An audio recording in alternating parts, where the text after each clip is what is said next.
Chaque citoyen doit se sentir responsable du devenir de l'ensemble dont il est solidaire et répondre à sa propre conscience. Ai-je fait ce que je devais? Me suis-je forcé de faire mieux chaque jour? Félix Houphouët-Boigny.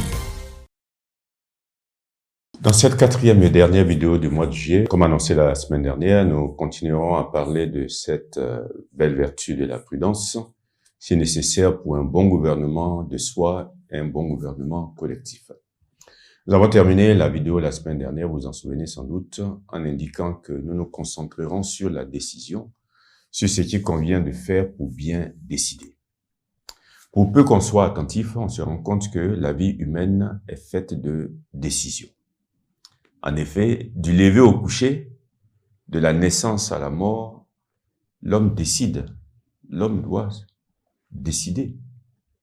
Il doit opérer un choix. C'est-à-dire qu'il doit déterminer ce qu'il doit faire et ce qu'il ne doit pas faire. La décision pousse à l'action. C'est-à-dire, une fois qu'on a décidé, on agit en fonction de ce qu'on a décidé. Mais la décision peut pousser aussi à l'inaction. On s'abstient alors d'agir après avoir décidé.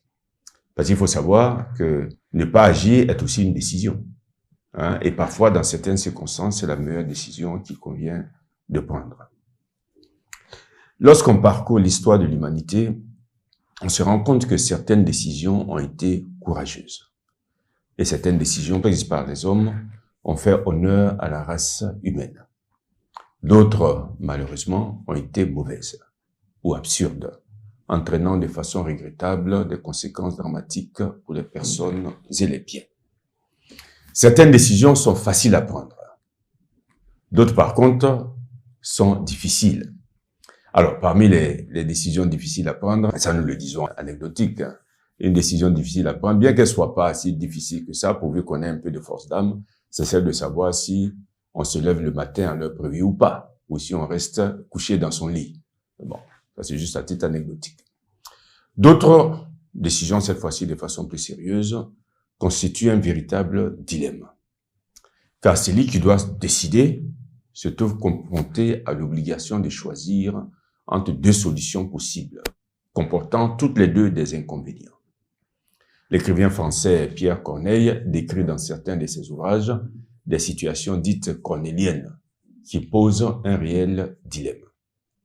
Ainsi, on voit que dans Horace, le dilemme des Horace était ou d'accepter le combat par patriotisme en combattant leurs beaux-frères, ou perdre leur honneur en refusant de combattre par amour de leur sœur.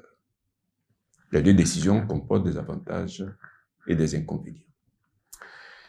Dans le Cid, le dilemme de Rodrigue était le suivant.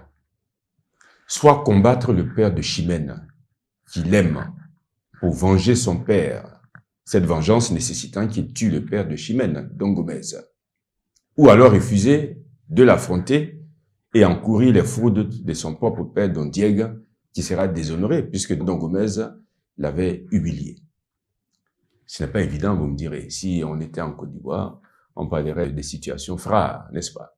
Mais c'est un véritable dilemme. Heureusement, fort heureusement, nous le savons tous, toutes les décisions à prendre dans la vie personnelle et collective ne sont pas toutes de cette nature. Il n'empêche, cependant, que nous ne devons pas décider à la légère. Trop de décisions sont prises à la légère. Et parfois, ces décisions ont des conséquences dramatiques. Comment alors s'y prendre? C'est-à-dire comment faire en sorte de pouvoir bien décider? C'est-à-dire comment faire en sorte de prendre des décisions qui soient édifiantes et constructives. Trois pistes peuvent être proposées que sont bien connaître les différentes phases du processus de décision, demander conseil, et bien connaître aussi les ennemis du processus de la décision. Commençons par les phases du processus de décision. Quelles sont-elles? La première phase consiste à, pourrait-on dire, instruire la cause, comme le ferait un juge par exemple, c'est-à-dire bien s'informer sur ce qu'il faut décider et sélectionner et retenir les informations qui sont nécessaires pour décider utilement. C'est un peu la phase préparatoire à la décision. Et pour ça, on peut se poser la question suivante. Qu'est-ce que je sais sur ce sujet? Et quelles sont mes sources? C'est-à-dire d'où je tiens ces informations.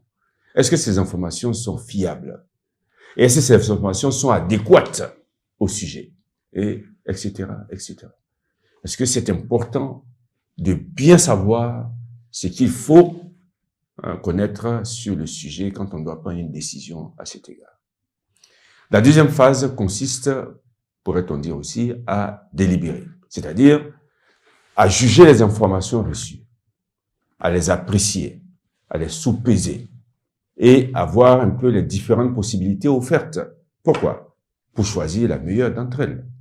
Et dans cette phase, il est utile de faire appel à 4 choses importantes. La première chose, c'est le souvenir du passé. On essaie de voir si par le passé, la situation à laquelle on est confronté ne s'est pas déjà posée, afin de voir comment elle a été résolue dans le passé. Comme on dit souvent, il ne faut pas réinventer l'eau chaude, ça ne sert à rien. Et donc, on regarde, est-ce que la situation que je dois résoudre n'a pas été déjà résolue par le passé? La deuxième chose importante, c'est sa propre expérience. Il faut puiser dans son expérience. Et la troisième chose importante, c'est le présent, c'est-à-dire les conditions actuelles dans lesquelles l'on vive. Et la dernière chose importante, qui n'est pas la moindre, c'est l'avenir.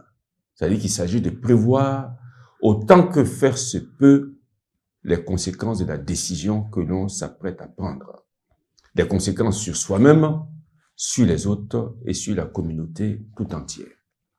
D'ailleurs, l'on dit que la mémoire du passé et la prévision de l'avenir nous permettent de mieux organiser le présent.